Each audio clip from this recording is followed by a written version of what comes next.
And what is important to say here is that all of us are leaders. I'm not talking about just a person. Each of us has leadership capacity, whether you're leading a classroom, leading a school, leading your family, leading your friends and community members. We all have the power to draw that circle, either widely and inclusively or narrowly and exclusively. The choice we make matters.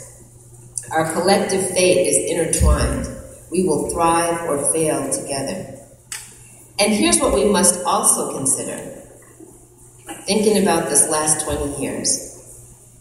If a person was born in 1997, the same year of the publication of my book, if you were born in 1997, you're 20 years old today in 2017, or soon will be, all the critical issues I've identified thus far are coming-of-age hallmarks of their generation.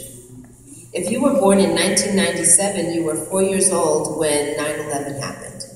And you might not remember it, but certainly your growing up was shaped by that reality. You were 11 in 2008 when the economy collapsed, perhaps bringing new economic anxiety into your family life. You were still 11 when Barack Obama was elected. You heard that his election was proof of a post-racial society. Yet, your neighborhoods and schools were likely still segregated.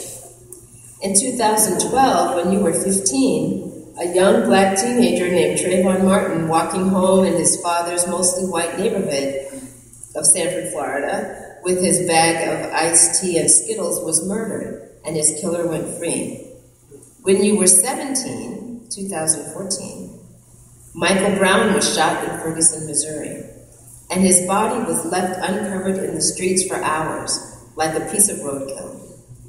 In the same year, unarmed Eric Garner was strangled to death by police, repeatedly gasping, "I can't breathe," on viral cell phone video. When you were 19, Donald J. Trump was elected, and white supremacists celebrated. So are things getting better? How a 20-year-old would answer that question will probably depend a great deal on the social identities of that 20-year-old. In 2017, 20 years after I first wrote my book, how we see ourselves and each other is still being shaped by racial categories and stereotypes attached to them. Our social context still reinforces racial hierarchies and still limits our opportunities for genuinely mutual, equitable, and affirming relationships in neighborhoods, classrooms, and in the workplace. So this is not a happy story. And so